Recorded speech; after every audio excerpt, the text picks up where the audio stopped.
morning, everybody. Thank you so much for joining us and welcome to our session. We're delighted to be here as part of the COP28 agenda. And how are you all feeling? I hope you're all doing good. I know we're on day 4 of a very busy 12-day event. And it's incredible to see the explosion of initiatives and commitments around climate action. I think this is the biggest COP yet. And it is very inspiring to be here, but it also can sometimes be a little bit overwhelming. And I must admit that yesterday I had a bit of a moment when I heard Johan Rockström talking. He's one of our leading climate scientists. And he confirmed that we will not reach the 1.5 degree goal through the route through net zero by 2050. That's not going to be any longer sufficient. And he also said that the science is clear that we have to transform our food systems if we are to land anywhere near 1.5 and stay within the planetary boundaries. This requires a huge amount of effort from all actors, pushing strongly on mitigation and adaptation and the achievement of our goals, alongside a strong nature regeneration agenda to bring us back into those safe limits of planetary boundaries. And if you're wondering how can that be achieved without undermining trade and the competitiveness and the ability of smallholder farmers to access international trade systems while still driving the impacts that we all are focused on, then you are in the right session, because that's what we're going to be talking about. And if you're interested in some practical solutions on how to measure and report on Scope 3 GHG emissions in a credible way, then you're also in the right session. So thank you for joining. You're going to be hearing from 4 of us today from some of the world's leading sustainability standard systems working in the land use and agriculture space.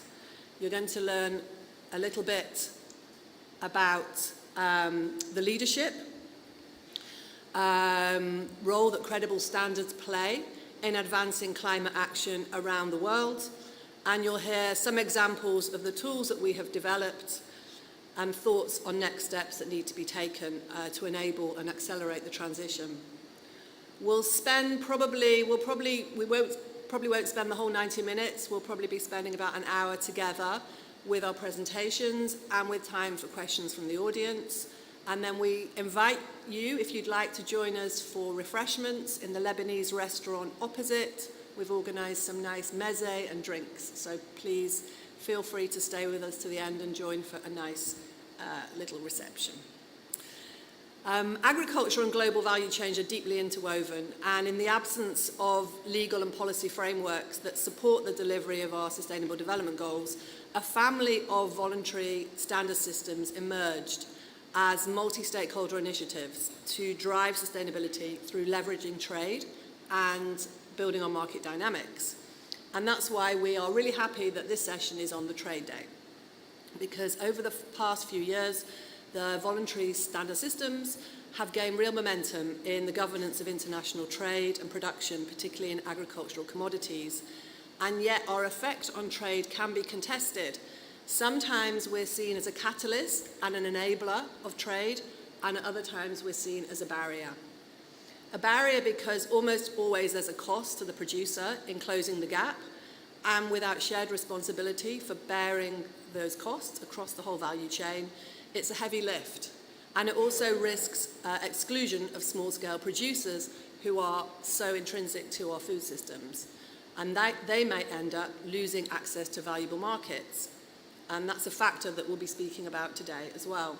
But on the other hand, credible voluntary standard systems are market catalysts. They allow for product differentiation. They provide indicators of credible compliance. They provide a competitive advantage, especially in global commodities, with foreign markets where foreign markets and import markets have strong criteria. And also end users benefit from private standards because they are able to take advantage of the reduction in some of that trade friction that can occur and reduce that information asymmetry that occurs. So while the voluntary standard systems have emerged precisely because there's been an absence of good governance and regulation, things are now starting to change, because in the European Union from 2025, as no doubt you all know, there are requirements, for example, of reporting on Scope 3 emissions under the CSRD. In the US, in Brazil, in other countries, they're all developing their own climate disclosure reporting regulations.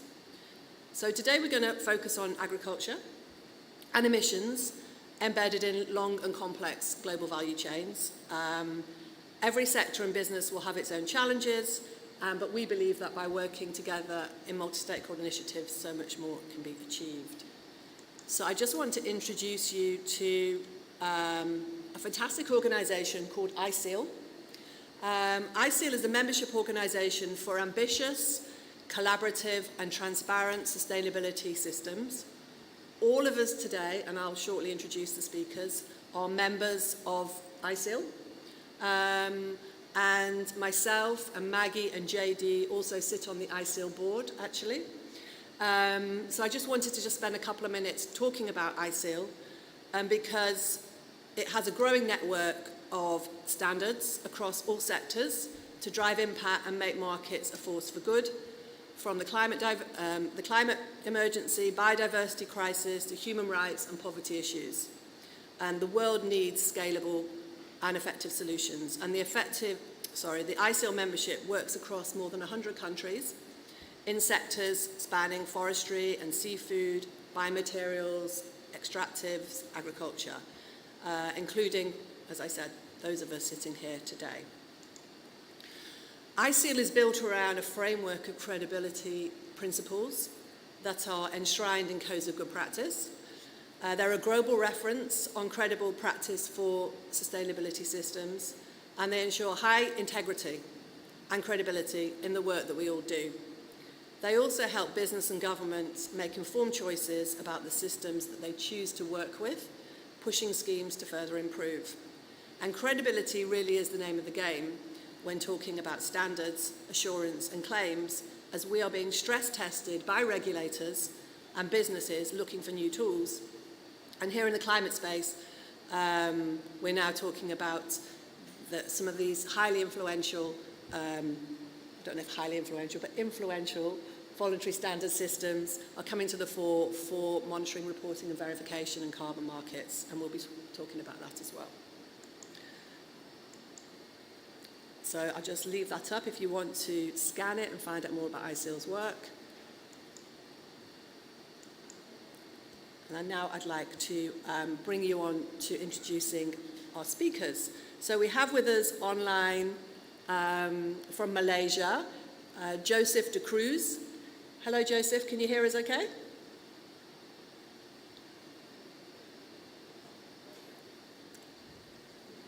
You're moving your mouth, but I think you might be muted. But I'm assuming you can hear us. Let's check we can hear you. Yes, thank you. I think the team have muted you because of feedback, maybe. JD is the CEO of the Roundtable on Sustainable Palm Oil. He has over 20 years' experience in sustainability, and he works on a range of global development challenges around environmental conservation and climate change, poverty reduction, most recently as a special advisor, strategic planning at the UNDP in New York. We also have Margaret Kim. She's the CEO of... Hello. Good. Thank you. We have Maggie. She's the CEO of Gold Standard, which is the leading standard that allows climate and development initiatives to quantify, certify, and maximize their impact towards climate security and sustainable development. She previously worked at the Global Green Growth Institute and has held a few other leadership roles, including in the private sector.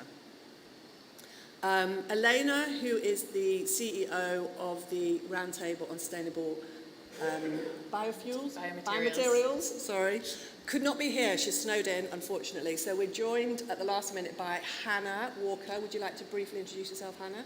Sure. Sorry, I don't have the pink hair anymore to bring a bit of colour. But My name is Hannah Walker. I'm the Outreach and Engagement Director at RSB, representing Elena. I'm responsible for looking after our amazing community of members and all sorts of exciting stakeholder engagement events throughout the year. So I hope I can do Elena proud. Thank you. Thank you for stepping in at late notice, Hannah. Good. So that's the introductions over. I'm now going to hand over to JD to talk about the work of the Roundtable on Sustainable Palm Oil. Over to you, JD. Thanks very much, Danielle, and I hope that this is working without massive amounts of feedback. It's good. So, love it. So, a pleasure to be with all of you virtually. I'm sorry I could not be there in person, particularly for the meze and drinks afterwards, which sound quite enticing. But as Danielle mentioned, I'm the CEO of the Roundtable on Sustainable Palm Oil. We are the world's leading sustainability system for oil palm and associated products, and our suite of standards certifies around 20% of global palm oil production, or approximately 15 million tons per year at the moment. Now, when produced sustainably, oil palms are the most resource-efficient way to produce vegetable oils in the world. The landscapes we certify encompass around 1% of the total global area used to produce vegetable oil, and we produce roughly 8% of global vegetable oil production. So 8% of production from 1% of land when produced according to the RSPO system. Now, within palm, the two largest emitters of CO2 equivalent traditionally have been, firstly, from land use conversion, particularly conversion of tropical peatlands, and secondly, from methane emissions during processing, especially from palm oil mill effluent. So, our current standards prohibit any peatland conversion and any conversion with successful remediation and restoration. We also prohibit the conversion of high carbon stock areas and areas of practice. Our producers are also now routinely capturing and reusing methane from wood, not only to power their own mills, but also for energy output. We provide our producers with a GHG emissions calculator, and producers are required on an annual basis. Our efforts have resulted in avoiding GHG emissions equivalent to approximately 2.8 metric tons of CO2 equivalent per year since 2015. And our system allows producers, including in particular smallholder producers, to bring those efforts to the market, which results in, firstly, market recognition. Being able to demonstrate sustainability in a rigorous, transparent, and validated way through our third-party certification auditing system. Secondly, increasingly, market access. RSPO certification is increasingly required to sell to top-tier manufacturers of retail. It's also now a requirement to access financing from global financial. And thirdly, and not least, it provides premiums. By a premium certified production source supply chain. It means where they have no access to segregated supply chain, they purchase credits, certified sustainable producers to offset the sustainability of procurement. And let me talk for a minute about these credits. Credits are generated by producers, often small producers in remote areas, who, according to our sustainability standards, to the farm. Don't have access to certified mills and supply chains in order to deliver their products to end buyers with full traceability. End buyers purchase these credits to support sustainable production, but offset their own use of conventional oil because they can't source segregation. This is broadly equivalent to buying a carbon credit to offset your own CO2 emissions. Now, the challenge we face is that the regulatory requirements being proposed for full traceability, excluding small producers from the sustainable market, simply lack access to the certified segregated to get their sustainably produced product to end buyer. So the gains we've made through our credit system, which allows sustainable production at farm gate to be recognized, certified, and compensated, is being done if we pursue regulatory or market requirements that focus only on certified physical supply. Important for us to recognize that sustainable climate-smart production takes place in many remote regions of the world. The access to this supply chains are very challenging.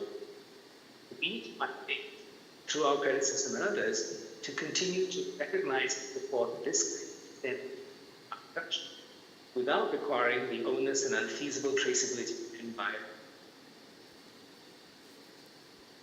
Now, moving forward, we are continuing to develop ways in which the climate-smart production that our producers provide can fit to the needs of end buyers. So for instance, we're developing a partnership with forestry to an IT to work together to pilot tools that would connect with company systems to enable better estimation of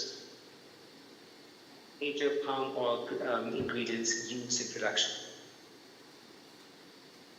We recognize the challenge of continuing to demonstrate climate production, but we are confident that when produced properly, sustainable palm oil needs to be a major part of the solution.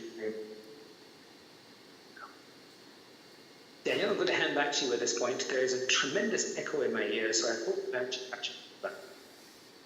Thank you, JD. No, we did manage to catch. Thank you. And I'm just really happy that you were able to join us today, even though virtually, because the RSPO is such an important and innovative sustainability standards system that's been at the forefront of really trying to understand how we can transform a very important agricultural system to prevent the big issues like deforestation of primary rainforests and planting on peat and those other big issues. So thank you so much, JD. We'll come back to you during the Q&A. Okay, thank you. Good. I'm going to just share a little bit of information from the point of view of Bonsucro. I didn't introduce myself. I'm the Chief Executive Officer of Bonsucro. We're the global sugarcane platform. We have more than 300 members from about 55 countries across the global value chain of sugarcane. They include some of the world's biggest agribusiness producers, as well as independent farmers, traders, consumer good companies, and they work together with civil society organizations. So we truly are a multi-stakeholder initiative. Our members join Bonsucro to become certified producers or to trade and use sustainable sugarcane derivatives, and also to work together pre-competitively to tackle these systemic problems and make an impact on water, on climate, on biodiversity, on labor and human rights. We're focused in Bonsucro on sugarcane, one of the world's biggest crops. It's grown in over 100 countries. It has a huge footprint on the land. And it's very important to many national economies of both large and small countries. If you didn't know, sugarcane is the feedstock of about 80% of the world's sugar. So, as you can see, it's really big. It's also increasingly used in the bio-based economy as a biofuel, in bioplastics, and as a material for packaging. And its juice and molasses can be used to make rum, a drink that I like, and its byproducts can be used as fertilizer. So it's a really interesting crop, sugarcane. It is about sugar, but it's not only about sugar, and it's going to be becoming increasingly important as we shift to the bio-based economy. There's a lot of activity happening here in some countries, such as India, for example, where they are really starting to promote blending mandates for the use of ethanol in biofuels, and sugarcane is going to be one of the key feedstocks. So while we have a production standard, it's the heart of what we do, but it's just one of the tools that we use to drive sustainable sugarcane production and support our members. We also develop and implement a number of collective action initiatives through our Bonsucro Impact Fund. We track data that we collect from our members and combine this with other sources of information to generate insights and improvements. And we're laser focused on building the demand. As I mentioned, we're a market-based initiative, so we have to really be focused on building the demand for sustainable sugarcane. What is it that those end users want and need to incentivize more sustainable production practices by the producers And we also have, like RSPO, a credit trading platform. We also provide the ability for end users to make sustainability claims relating to their sourcing of sustainable sugarcane, all within these credibility principles of ISEAL. So the Bonsucro production standard, as I mentioned, it's sort of the heart of what we do. It governs the farming and milling of sugarcane, and producers can become certified against our framework, but they have to be audited by a third party. So it has independent auditing process through our assurance system. Last year, Bonsucro, about 7.5% of global sugar production was certified to the Bonsucro standard. So not where we want to be. We have much greater ambitions, but 7.5% of global sugar isn't bad. But of course, if we are talking about transforming whole food systems, we really need to ramp that up. On climate in particular, operators need to have, within the standard, to comply with the standard, they need to have a climate mitigation and resilience plan in place. We have requirements, specific thresholds around GHG emissions per tonne of cane or per tonne of sugar that's milled below a certain metric threshold. We have a greenhouse gas calculator that's embedded into the production standard calculator. And we also, in our standard, require a range of practices that will support climate mitigation, such as soil management, fertilizer reduction, to bring down emissions. And we also have a criteria of no deforestation and land conversion, restrictions on land use change with a 2020 baseline. So mills use our production standard and the associated calculator to measure and reduce their emissions and make decisions about their own business and how they can become compliant with climate action. And because our standard is metric-based, we have tons of data, audited data, built up over the years from 150 mills, and we can look at that and use it to generate insights and share that information with other mills so they can also go on their own journey of improvements. We know that in the certified mills in Bonsucro, we know that about 77% of all greenhouse gases are emitted in the farming phase of production of sugar. And we know that after land use change, if there is land use change, the largest single source of greenhouse gases in sugar comes from fertilizer use. And then our data has also showed that over 5 years of certification, the global average of GHG reduction is about 17%. And the longer a mill stays in certification, the more reductions that we see over time, which is really interesting. So we knew all of this, and then we said, right, okay, good. So we know that the certified mills are reducing greenhouse gases, but is that going to get us to the 1.5? Is that aligned with the science? And we didn't know. So what we've done now is we've developed this climate cane tracker, and it's designed to enable farms and mills and companies that source from them to set a target and a pathway for reducing emissions from sugarcane production that's in line with science and the Paris goals.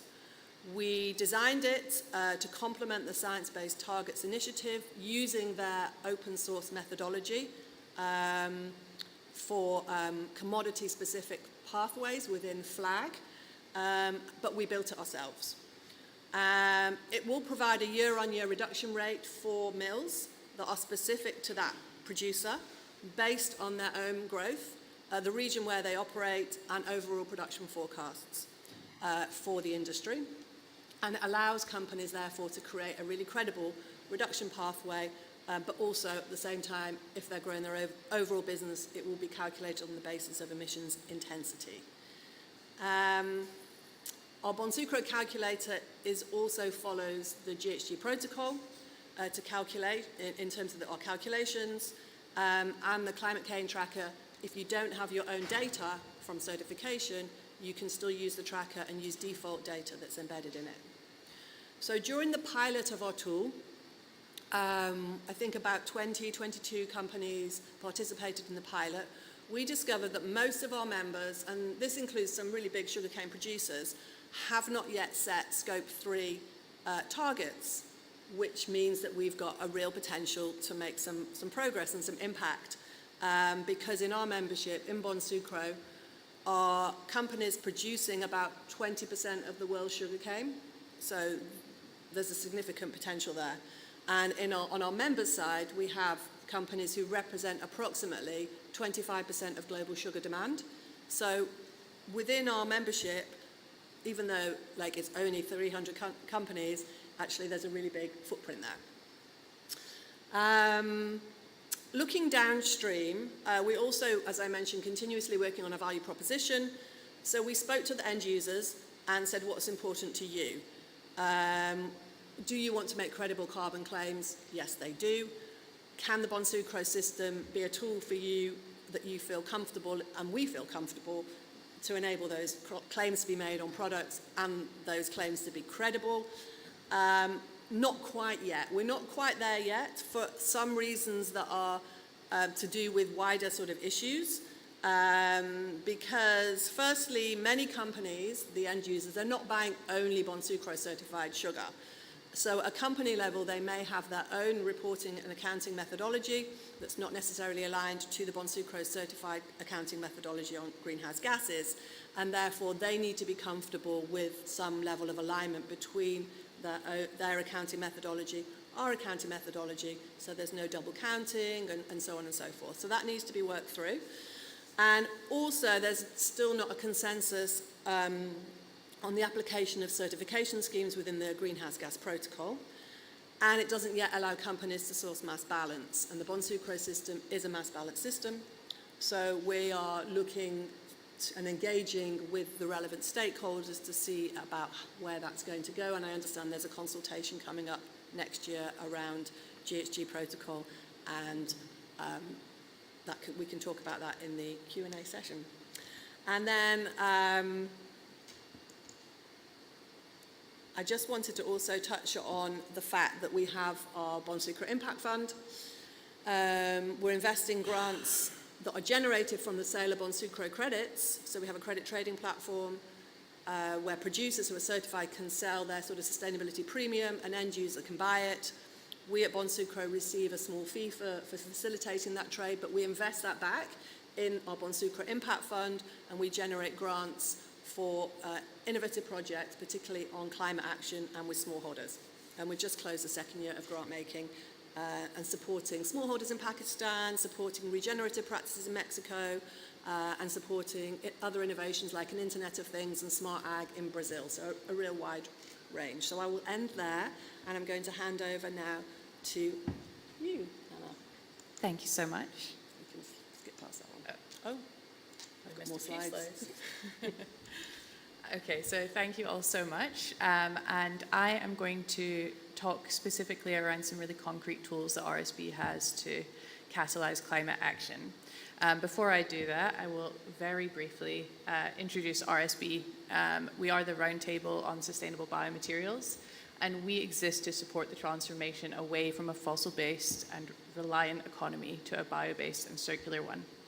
And we do that via the application in various methods of our sustainability standard, which is grounded in a science-backed, robust, and globally recognized sustainability framework. We work hard around the world to accelerate that transformation to a sustainable and circular bioeconomy. So we truly believe that this bioeconomy transformation is inevitable, but what is not necessarily inevitable is the fact that that transformation is going to bring with it positive social and environmental impacts and overall sustainability and be grounded in a just transition. And we saw this in the early days of the biofuel boom in the early 2000s, where I think a lot of people thought, oh, this is going to solve all of our problems. And in the end, we unfortunately created a whole host of other ones, leading to deforestation, food insecurity, and a lot more. So we at RSB are really here to make sure that the next bioeconomy boom, which is already happening, brings with it those positive impacts for people on the planet. So to do this, we work with a really wide range of sectors, with different raw materials and supply chains, which are looking to replace those fossil inputs. So this means that you'll see us working a lot with the aviation sector, the marine sector, but also with the chemicals, polymers, even textiles, packaging, and beyond. So we have quite a broad scope.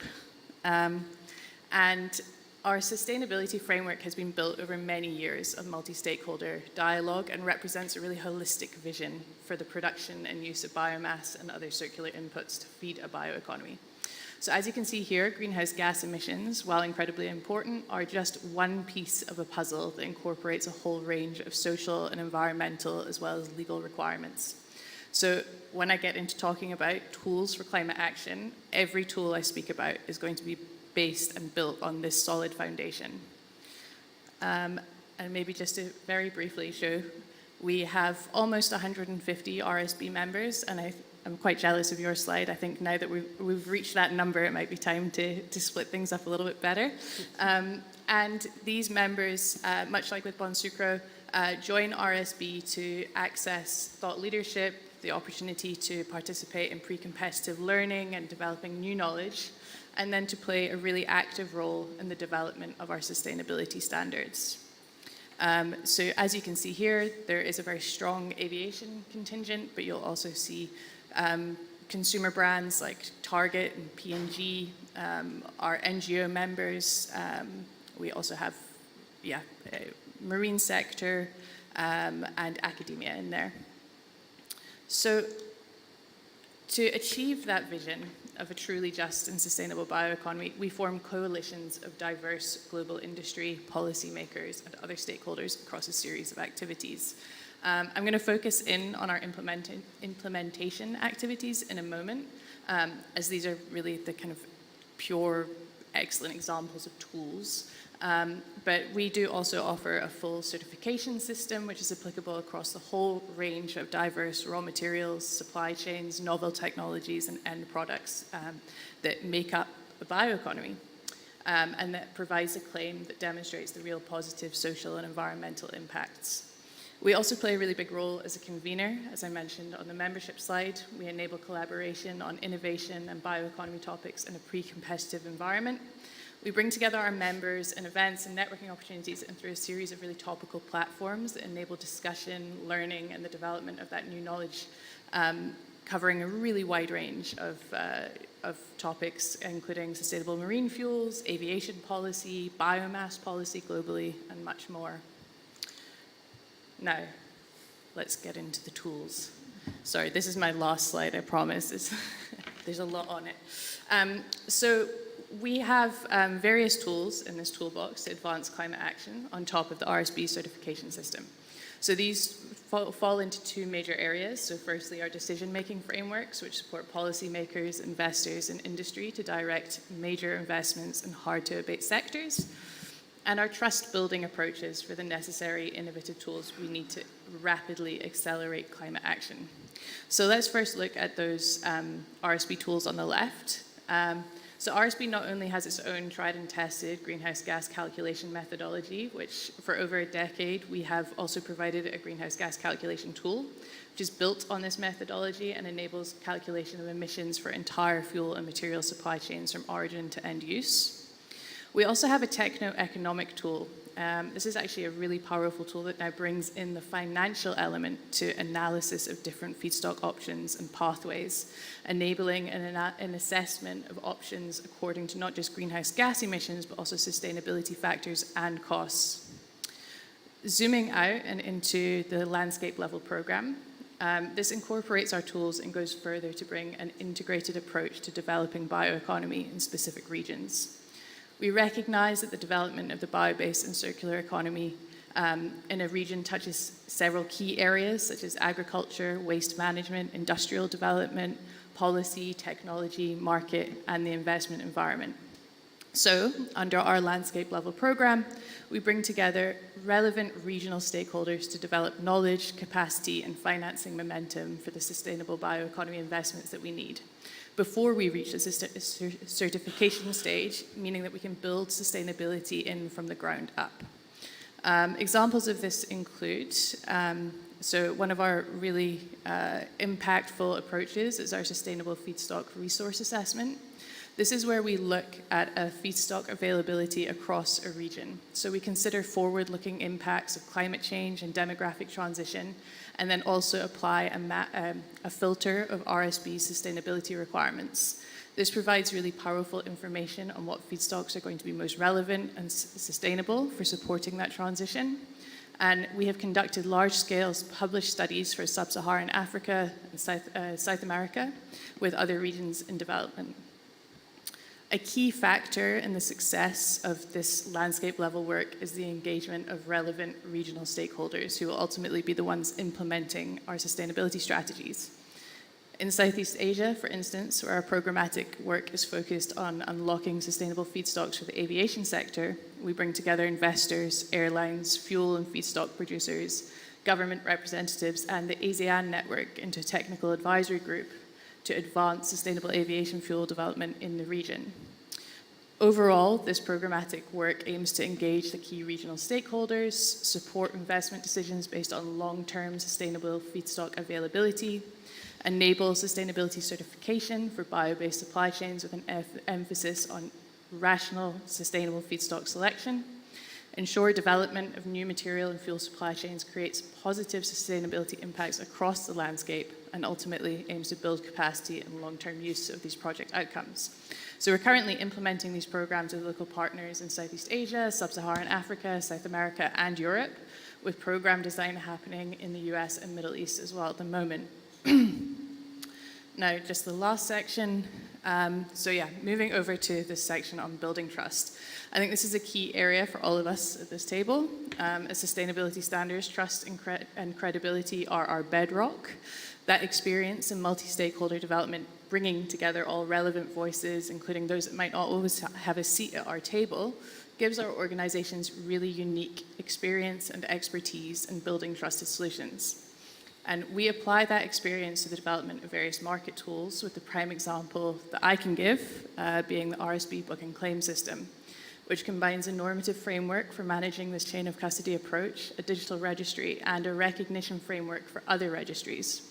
So for those not familiar with book and claim, in brief, it's a chain of custody approach that enables the decoupling of the environmental benefit from the physical product, allowing price sharing of the premiums involved for sustainable fuels and helping to link supply and demand before we reach scale.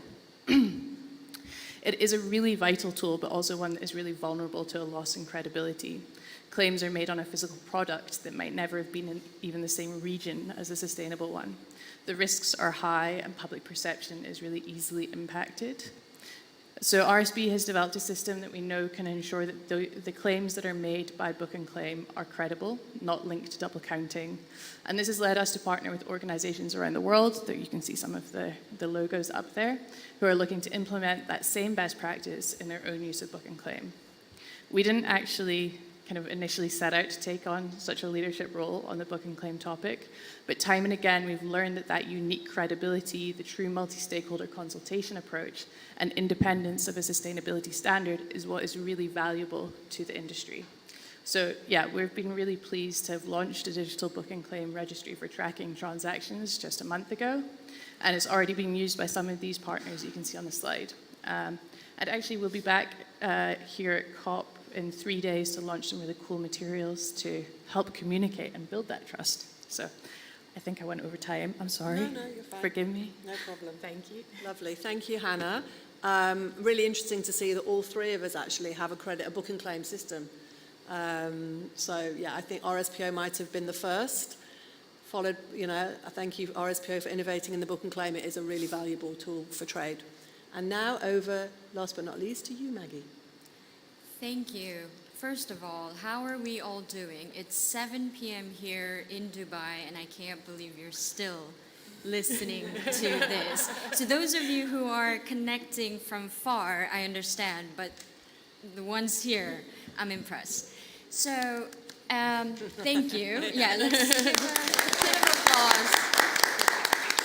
So I will try to keep it a bit brief, and we can have lots of fun conversations over some nibbles and drinks. But so Gold Standard, we're a slightly different but so similar kind of standard that's part of this ISEAL community. And the reason why I wanted to be part of this discussion is because these are the standards that really inspire me, really ground up working with the farmers and producers and really understanding the deep grounded challenges and opportunities there. So I think that's where we get a lot of inspiration from and learnings from. So just a quick introduction to Gold Standard. We are a climate and development standard that's been created by WWF 20 years ago to ensure environmental integrity and sustainable development in the carbon markets at the time. And over the course of 2 decades, we've learned a lot, and the markets certainly changed significantly and probably changing as we speak. And over the course of the years, we wanted to learn from our best practices, our projects, our programs, and think about where we can really maximize impact. So we obviously operate in certifying carbon credits, carbon units under various compliance and voluntary systems. And also we certify impact funds, different kinds of funds, blended finance vehicles, debt facilities, and portfolio level investments by corporates and investors. And we also we're starting to also look at different types of financial instruments, for example, debt facilities or bonds. So in all of that, obviously, our DNA is about sustainability. So one thing that people get surprised when I get on the stage and talk about mitigation, adaptation, and sustainability, they say, you issue carbon credits, what are you talking about? But we were the very first standard that advocated for the holistic sustainability approach, the issue of SDGs, that we should really avoid getting into that danger zone of carbon tunnel syndrome. So how do we look at that complementing nature of mitigation and adaptation and that complementing nature of mitigation and resilience and present it in a way that corporates, the buyers, the investors can claim credibly. So that's where all of our thinking has put into. And it's quite frustrating because over the course of decades, we've been talking about mitigation and adaptation. And when we talk to the private sector, adaptation is almost an afterthought or a CSR philanthropic kind of marketing maybe thought. But if we don't think about these together in a holistic way, we'll never reach the sustainable future that we want to reach. So how do we do that? And adaptation is an interesting animal because I don't think anyone's cracked it yet. And there's a lot of challenges around having that holistic approach. And how do we do that? And how do we play a role as a standard? What's a role for a standard? And what's the benefit of that certification? So we piloted 2 projects. And I want to share a little bit of the learning, just the learning part of it, and I'll skip the progress towards that learning for later. So one project was interesting because what we learned from that was the adaptive measures actually strengthen the sustainability and credibility of the mitigation outcome. So it was an ecotourism project in Galapagos. And when the adaptive measures around waste management and coral reef health and ecosystem improvement, that actually strengthened the mitigation outcome that this project is looking to achieve.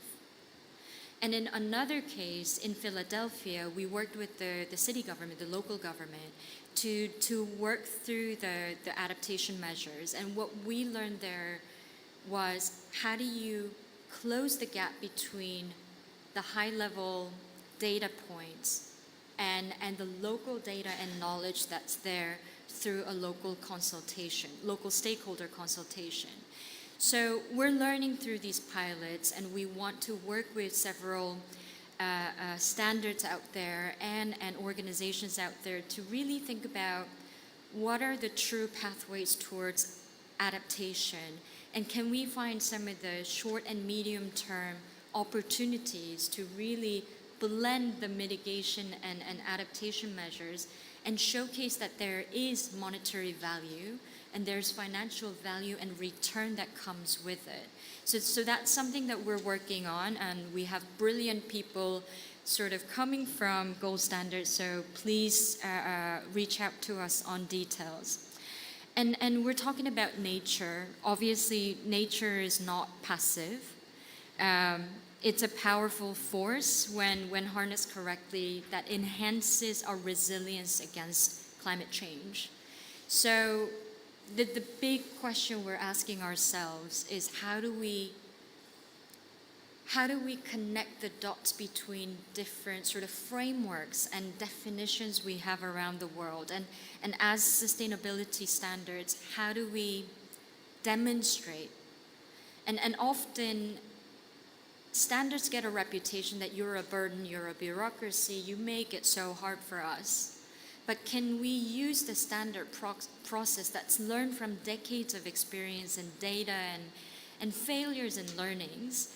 Can we actually use the systems and the processes to drive that change within the decision-making process, right? So instead of looking at us as a bureaucratic procedure, can we be a help to the private sector, to the farmers, to the investors to make the right decision, to maximize benefit, and really try to bring that incentive all the way through the supply chain. So that's what we're working on. We're still learning a lot because we're quite different to most of the ISEAL standards that certify commodities. And I always say carbon credit is not a commodity because every carbon credit comes with significant local knowledge, story, and livelihoods of people. So looking forward to the future collaboration and very much looking forward to connecting with you afterwards. Thank you very much. Brilliant, thank you. Great, so I think we'll just keep ourselves here maybe for another 10-15 minutes if there's any questions from the audience. Oh, great, we've got a couple of people. Good evening. I'm Faisal Parish from the Global Environment Center based in Malaysia, working with the Association of Southeast Asian Nations Secretariat, and trying to address the largest environmental challenge in Southeast Asia, and that's large-scale burning of land, forests, and agricultural so-called residuals or waste products. So this is a very most severe greenhouse gas emission, maybe 10% of global greenhouse gas emission are coming from land degradation and fires in Southeast Asia, and it's a massive health and other problem. So part of the region, northern region, Thailand, for the first 5 months of this year, totally blanketed in smoke, and maybe about an estimated 50 to 60% coming from burning of sugarcane. Apparently 90% of the sugarcane is burned, even though it's illegal under law, but it's burned, hopefully not Bonsucro members, but this is a very serious problem. Together with maize and rice. The solution potentially is in sustainable biomaterials, if those residuals that are burned are found the proper market and mechanism. So I'm very interested to hear how the two standards, Bonsucro and the biofuel standard, could work, and can you be proactive? I've been involved for more than 20 years with RSPO. I'm the former Peatland Working Group Chairman, former Emission Reduction Working Group Chairman of RSPO, and over 20 years, RSPO went from a situation where everything was being burned, the smoke cloud also enveloping southern part of Southeast Asia, and that's changed to now there is almost zero burning for palm oil sector. There are still some challenges, but I think building on that, I'm sure that RBS and Bonsucro could also make a similar change. Don't wait 20 years, but the next 5 years we have to change. So how could you contribute? Thank you very much. Excellent, thank you. Felicity wants to take the second question. Okay. Hi everyone, Owen Hewlett from Standard, but I'll address it to everybody but Maggie because it's a conflict of interest otherwise. I think, just building on this question, I suppose, so firstly, congratulations Bonsucro for the effort on the flag alignment. I think that's a brilliant piece of work and it speaks to ISEAL members as NGOs that run standards, right? The preeminent sugarcane actor, thinking about the right way to think about that topic. Which is a nice segue into the next question, which is the traditional ISEAL member looking at production. How do we, as NGOs, think about whether that production can, in its current sort of scale and the potential growth of it, align with global net zero? Or should we also have an honest question about should we also be persuading companies to buy less sugarcane and other products? Right, okay. Good, thank you. I might ask JD to respond to the second question. While he thinks about that, I will respond to, is it Faisal you said? Yeah, thank you. And thank you for drawing that to the attention of me and the panel. I was aware of the cane burning in Thailand, and Hannah's nodding as well. And it's interesting, isn't it? Because at RSPO, actually I used to work at RSPO before Bonsucro, and there the story on burning is because burning of the forests, right, rather than burning of the agricultural residue, but the point is it's still emitting GHG. So I do think there's more that we can do and should do as Bonsucro in terms of engaging with the relevant authorities in Thailand and understanding how we can support and address, take the learnings from the RSPO as well, because some amazing work was done in terms of using satellites and having that work of the Global Forest Watch. Yeah, I don't know if we need solutions like that in Thailand, but certainly it's an issue that does definitely need to be addressed. So it's not around deforestation so much, but it is still around GHG emissions. Yeah, thank you. Yeah, and I would just add to that on a very practical sense that RSB is doing substantial feedstock studies in Southeast Asia, looking at these different raw materials and with a specific focus on residues, waste and residue materials. So we will be in Southeast Asia early next year, and we have an advisory group, and I will be happy to connect with you after this. Great, thank you. And thank you for the question from Gold Standard. And I don't think I'll ask Maggie to answer a question from her own team. So that's why I'm asking JD, please. Did you get the question, JD? It was around the role. It's around. I did, and I'll try to... Go ahead. No, sorry, go on. No, over to you. Okay. I think I got the part of the question around the bit at the end about should we be encouraging companies to buy less or producers to buy less. And I will have to say, Daniel, it was quite funny listening to you and Faisal, both of whom I know quite well, talking about RSPO, since in many ways both of you know RSPO better than I do. So I'm glad I didn't have to jump into that conversation. Thanks for the question. Let me answer it in a slightly different way. When I look at where we are in the palm space, I think one of the things we need to recognize is that our ability to continue increasing production by converting more land is effectively approaching zero. Yes, there are degraded lands in some places. There are countries that are looking at conversion of other agricultural regions, but we are not looking at production being able to continue to grow at the rate it has over the last 10, 15 years on the basis of the conversion of new agricultural landscapes. That's just not going to happen. So one or two things need to happen, or a bit of both. Increase of productivity on existing lands, and there is a lot of upside still in terms of how you can increase productivity through better planting materials, better agricultural practices, etc., which RSPO advocates for. But then ultimately the question comes down to, at what point, given our planetary and climatic constraints, do we have to figure out how to optimize use of, in our case, the vegetable oils and other products that are available? And I guess that's what you're coming down to in terms of saying buy less. I can't give you a direct answer in terms of can companies buy less.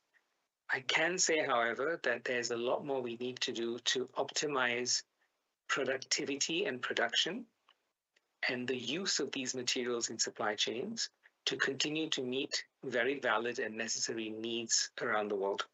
Daniel, I don't know if there was a first part of that conversation first part of that question I might have missed. The line got a little bit dodgy for a minute there. So if I didn't quite capture it, please let me know and I'll try and jump in again. You did perfectly in answering the question. The first part was a statement, and I think it was commending Bonsucro for the work that we've done in launching our climate cane tracker. So I think that was covered, and thank you very much. And yeah, you very. I fully align with that statement, Danielle. Oh, good, thank you. So we might see more coming. Although SBTI are developing one for palm. And the reason why we did it for sugarcane was because SBTI were unable to take on board the sugarcane commodity pathway. Just going to see if there's question. Yeah, hi, I'm Sankalp. I manage sustainability for Indian Sugar and Bioenergy Manufacturers Association. And my question is, to the panel entirely, there's a feeling in Global South, because I worked in carbon markets before and now I'm working for the sugar industry. So there's a feeling in Global South that a lot of these standards are developed in Global North and don't recognize the challenges, the unique challenges that come up, especially in the agriculture sector of the Global South, including smallholding farmers, the higher cost of MRV and things like this, and really the need to adapt these standards. I'm glad you touched upon adaptation, because that is a far more important problem to address from where I come from than mitigation. So how, because for those of us who are working in sustainability in the Global South, what kind of efforts are you guys making for making your standards more adaptable for countries like India, Bangladesh, and other countries in Global South? Yeah. Thank you. Great question. I don't know, Maggie, do you and I can respond from Bonsucro and maybe JD. Should we get? Do you want to capture all the questions? Okay. Thank you. David Saddington, Head of Sustainable Supply Chains at the UK Government. We look forward to working with ISEAL more on the living income work. But my question is around incentives. So you've mentioned the flag guidance an awful lot, the work of the SBTI, the GHG protocol, of course, a huge amount more work and focus next year we expect as those standards are finalised, which will hopefully drive that decarbonisation in Scope 3. But how do we make sure that within value chain mitigation actually has that flow of finance all the way through to the landscapes which you work? And I guess the second part of that is the UK and Indonesia chair the Forest, Agriculture and Commodity Trade dialogue, in which we are currently having discussions between the 28 governments around how do we incentivise sustainable production. Because of course there are an awful lot of sticks on the table at the moment with legislation, but of course making sure that we are incentivising and rewarding is so critical. So any reflections on the panel on the private sector and the government work would be appreciated. Thank you very much. Excellent, thank you. Thank you for that. Good evening, everybody. My name is Karen Rosales. I am from Guatemala. I represent the Palm Oil Agribusiness Association in our country. Actually, 70% of the total production of palm oil in Guatemala is certified by standards such as RSPO, and we have been doing a lot of work implementing sustainability standards. And my questions goes, there is no doubt that those standards that you are promoting support companies to demonstrate that we are committed with sustainability and that we are committed also with productivity and competitiveness. But as you may know, there are many regulations, new regulations that are raising worldwide. For example, the EUDR from the European Union and also Forest Act from the USA.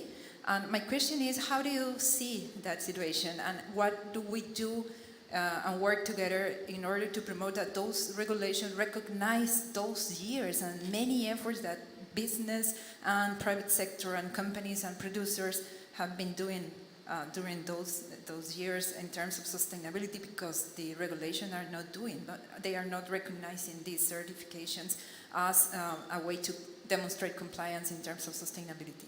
Okay. All really good questions, thank you. So we've got one question about how we as ISEAL community and standards are engaging with governments as they develop regulations to ensure that we're plugged in. One question around incentivising the market. And I wasn't quite sure about the Scope 3 question. And then one question around the Global South, adapting the standards and how we do our consultation. So we'll start with the first one. Maggie, would you like to reply? Sure. Thank you for the comment and the question. I went to one of the West African countries recently and sat with local communities, NGOs, and the government. And the first question I got, and I am East Asian, and the first question I got from the government was, you sit in Switzerland, what do you know about our farming, our agricultural challenges, our challenges around climate adaptation? And it struck me because we've been around for 20 years and we have worked with more than 80 countries in developing methodologies and delivering impact. But it is true that the way to access these standards are often seen as a Western standard based on Western knowledge and science. So what we're really promoting recently in the recent years is how do we co-develop it?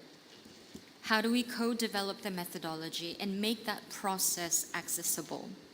So if a local community sees certain area or certain sector, certain farming practices as an opportunity, can we bring that forward and create a methodology around it?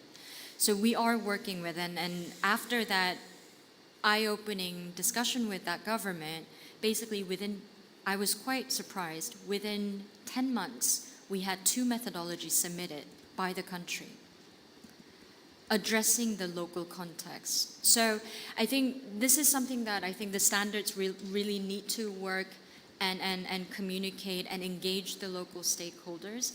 But I think it's a valuable comment that we're working towards, and hopefully we'll have more of those coming forward.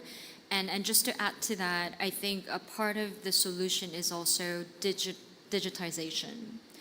It's a buzzword for many years, and the importance of data, importance of interoperability, importance of traceability, but how do we use digital tools and digitized solutions in order for that barrier to in order to reduce that barrier to entry? So I think we're looking at it from how do we make the methodology more local context? How do we build that capacity within local communities to do a proper monitoring, verification, and reporting? And how do we use the digital solutions to enhance that? So those are how gold standards looking at the engaging global south and the voice and the local context. Thank you, Maggie. Hand over to you, Hannah. Yeah, I just wanted to add on to exactly what Maggie said. So I had a similar experience just 6 weeks ago in East Africa, in Nairobi. We had an event focused on just transition. And in it, we had many local speakers come forward and share their perspectives on the idea of the bioeconomy to support a just transition. And we had the very sobering fact presented that we keep talking about a just transition, a just energy transition in sub-Saharan Africa, but there's 700 million people on the continent who don't have any access to energy at all. So when we talk about transition, what are we talking about them transitioning from and to? So I think having these conversations and being present in these regions is so important. It's something we're really committed to. And further to what Maggie said around capacity building is absolutely vital. And so we're working at the moment on developing an e-learning academy, which will cover a whole series of different topics, but specifically aimed at building capacity, making what can be very complex technical topics and certification topics, which are maybe unfamiliar to those who are working in a production context, make it more accessible and make it more, make it more real and relevant to them in their own context. Good, thank you. I will answer the questions as well, but I just want to see if JD would like to come in. But it might be hard for him to catch all the questions in the room.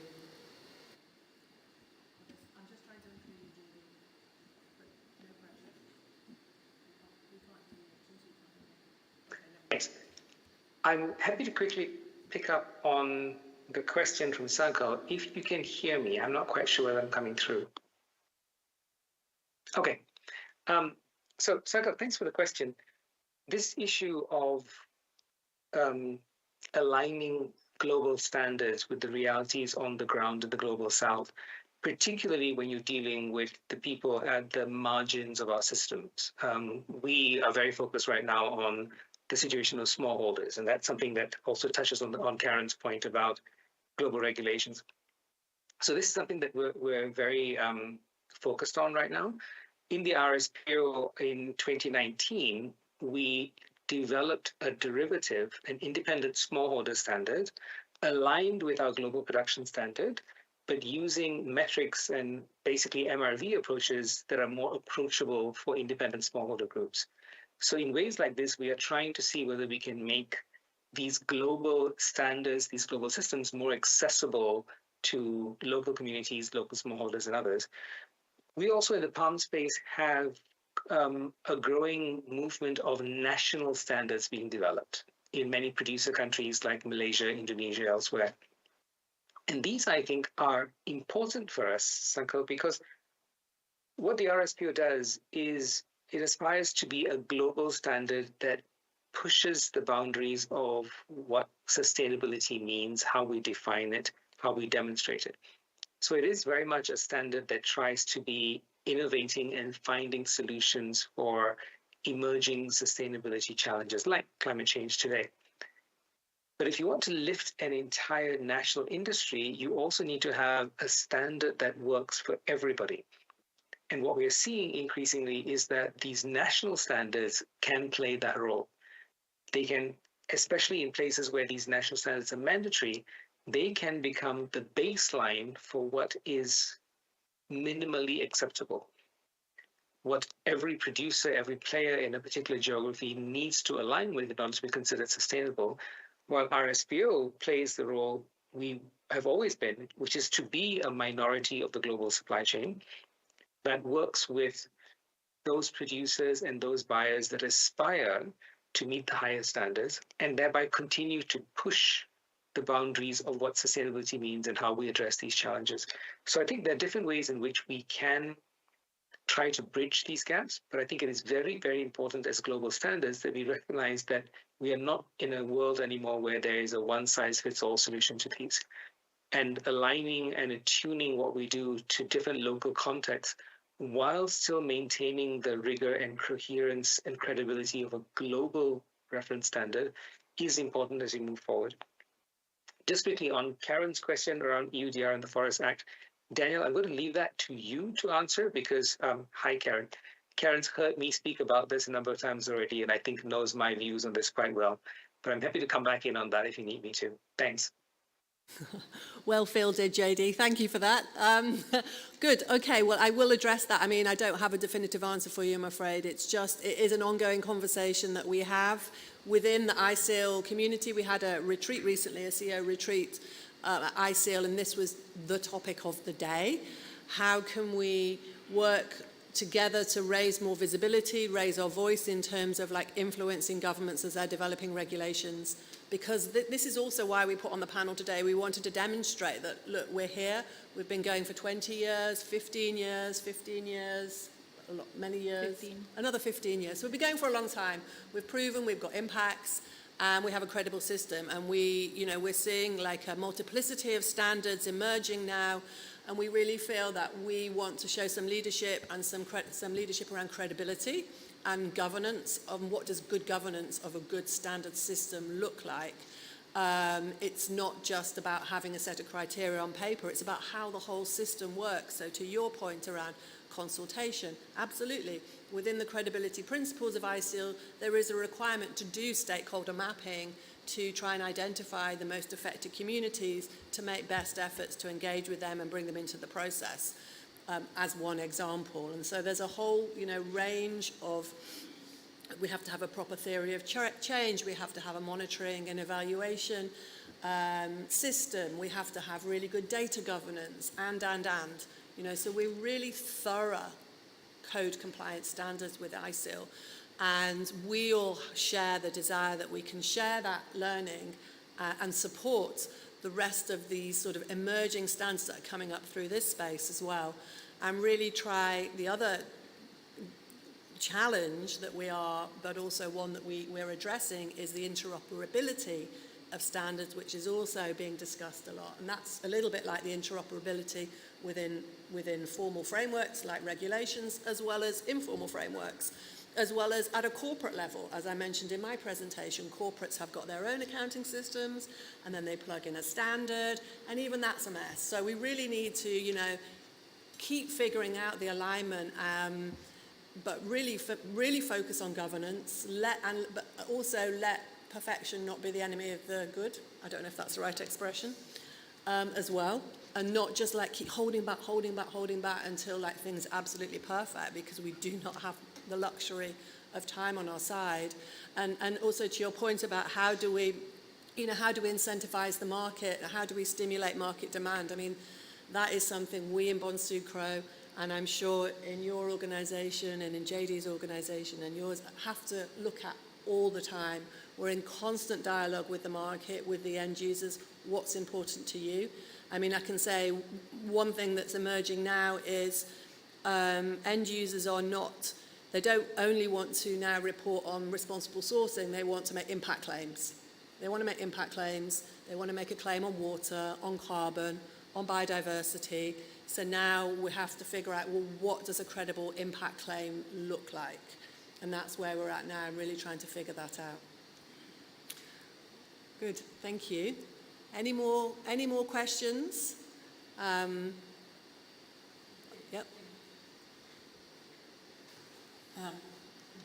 Good evening. Thank you for such discussion. I don't know if I'm going to raise the question or it's just a comment. Today I'm going to introduce the voice from the ground. Mm-hmm. So I spent not 15 years but 6 years to implement the sustainability standard on the fields, and it's not the far overseas, it's actually near with us, it's Ukraine and Moldova. Okay. And it's pretty interesting how it's developing on the fields, and then you're going to speak with the local communities or with the farmers. What is the level of understanding of the actions? And for my opinion, I would support the question about the how to activate the market. So I think after this COP28, we are actually on the interesting period, because on the real market now the government going to put a lot of pressure, mm-hmm. And I think this is what we were waiting for so many years. So before we were doing the job how to mobilize the whole ecosystem to start to do better things. But now the real business should uptake everything what we did so far. Actually, what the Sugar Association was saying. So, and it's a lot of associations who did their job more than 10 years, but it was not so much uptake from the market. This is what we faced with. So, and then we are running the project several years. And what we did actually, we were trying also to connect the real flow to meet the market with supply and demand, and to show to the farmers that they are doing their job not for nothing, yeah. Actually. And what it was about the soybeans, you know probably about the soybeans issue. So, and in the end, we didn't meet so much demand. And I hope since this season, it would be a little bit different situation, and it would be developed in a way when our job would be appreciated enough. So I hope. And the additional question about the standards. The standards so big and complex that it's difficult to understand it. It's again the voice of the person who is going to implement. So now we start with a new project, and we are trying to learn all that papers, all that procedures. We cannot find the education about that from the standards, for example. And it's a big problem, because you're going to lose a lot of time to learn all the that, for example, as a manager who is going to set up the system, I need to understand how the system should look like, and not to spend 2 months to read all that procedures into details. For that, I have my team who would do that. But how to get knowledge very fast and in a whole scope, let's say, and to set up all system faster and to run it faster. So if we are speaking everywhere about scaling up, so we need to think also how to make this more accessible for the project developers, for the initiators. And if we are saying about the local communities, it's mainly about the people who is full of activism, but maybe not so much always enough knowledge capacity to learn all the things. So thank you. Thank you. That's a good comment. Thank you.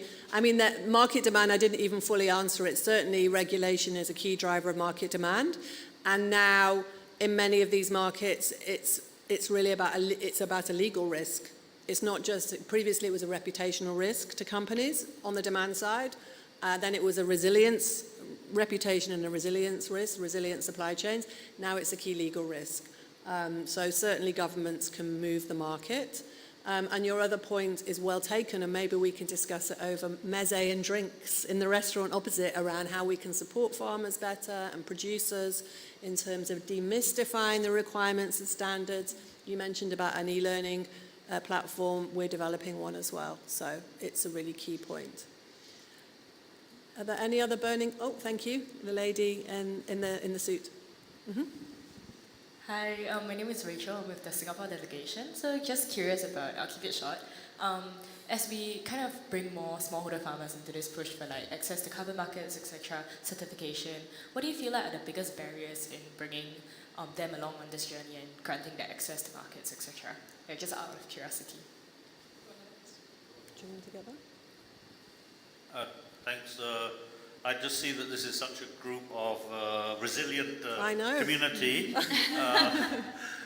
Just to give a shout out that next Sunday at exactly the same time we're going to have a session about solving that haze problem in Southeast Asia in next door room SE3. Okay. If anyone want to join them, there's a similar event in the time. Can we just have questions right now? Saturday. Thank you.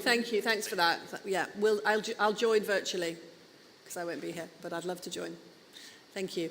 So to your question, I think Maggie is probably the best person to answer. Just very briefly, I mean, there are many barriers, but I think when it comes to carbon credits, as the question was pointing to that, I think for local farmers, if you ask any single farmer, carbon credit is not the starting point of their change in farming practices, right? So I think a lot of it is misunderstood that carbon credit's going to come, the money's going to come, so and therefore you're going to be incentivized and the farming practices will all of a sudden change to a sustainable practice. So I think the challenge from the farmer's perspective is what's my sort of return on this change and how am I benefiting from it and how are different sources of incentives fitting into that picture. And that whole story is quite complicated. If you're a farmer working day and night on your crops, you're not going to be reading through the standard requirements and sustainability reports and trying to understand how your farm's going to contribute towards that. So I think there's a part of it when it comes to carbon credits. It's just only one source of incentive that fits the whole sustainable change in farming practices. So, and secondly, it's too complicated for the farmers to access. So that's something that not only gold standard, but most of global standards are working on. And maybe I'll just add something I heard in a meeting earlier today, which was about the potential design of biodiversity credits. And we were talking around that, and it was, I think, again, maybe what's behind some of your question as well around who gets the money from the sale of those credits. and the fact that in carbon markets, inevitably it's the project developer rather than the farmers or the producers that are earning the return on investment, and that if we are going to go down the route of having biodiversity credits, then let it be different, and let it be that those credits are owned by the indigenous peoples and the local communities who are the ones who are protecting the biodiversity, and that they can then make decisions about, you know, what's that transaction. So that was a conversation that we had this morning. I found useful, and I think to your points as well. Good, thank you for the question. Keeping us from drinks. Yes, keeping us. We've got 10 more minutes, but that's fine. Crazy. A 10-minute filibuster coming up. So Owen Hewlett, I'll ask a question from the SBTI side. I sit on the SBTI Technical Council, and it's a really relevant question on market mechanisms at the moment. And we've got three of the preeminent actors in terms of mass balance, book and claim, pioneering inventions. And there's a lot of lobbying going on to include all kind of weird and wonderful instruments within Scope 3 targets at the moment. And I guess my question to all three is, how do we balance that? We all really want those mechanisms because they direct finance to the right people, but there's no such thing as free money, right? Who's going to free ride in on the back of that? How do we help science-based targets think that through properly? How do we not become part of the lobbying, I guess, or at least not the pernicious lobbying? How do we balance those two things? That's a really good and quite technical question. I mean, in terms of, and I'm not an expert in this area at all, but as I understand it, it's also around, can we decouple, like, the flow of data, the flow of carbon data in a credible way from the flow of the product, and would a control blending kind of approach be an approach that we could adopt with some credibility? So from a technical point of view, those obviously need to be explored. I don't know if anybody here feels competent to answer that sort of from a technical response. In terms of how to avoid the free riding, yeah, that's a really good point. And again, it's more of an observation that I mean, we're not doing any lobbying about it at this point in time, but I do think it's a conversation that we need to have, because certainly commodities like sugar, I mean, are not going to become a segregated supply chain. And so if the market is wanting to make impact claims, and if they're wanting to make carbon claims, and if that is going to drive up demand, that will then translate to greater, more sustainability, bigger footprint of sustainable sugarcane at source, then can we comfortably accept a mass balance system with a decoupled carbon data chain? I mean, that would be the ideal scenario. But obviously it's got to be really, really thoroughly worked through. I don't know if anybody on the panel wants to respond. That was a rhetorical question from the expert on Scope 3 claims. Right, and okay. so Trying to trip me up. No, but it's a good It's a question very valid for us question. to Yeah, to no, think it about. genuinely wasn't trying to trip anybody up, and I wasn't particularly interested in the technical solution. It was more, how do we, as fellow NGOs, wrap our arms around another fellow NGO who's thinking, how do we support them on that rather than expose them to more lobbying, really? Because it is a really fraught question. It's not a simple one to resolve. Okay. Thank you. Good. Okay. Well, with that, I would like to close our session. Thank you so much, JD, for joining us virtually. It worked fine, and we could hear you and you could hear us, so thank you. Thank you to the technical team for being with us. And to Maggie and to Hannah, and for all of you for being here with us this evening. Thank you so much, and to anybody that's watching us online, thank you. And I invite you to drinks. So if you'd like to join in some food, we got some Lebanese meze in the restaurant opposite. It's called Beirut.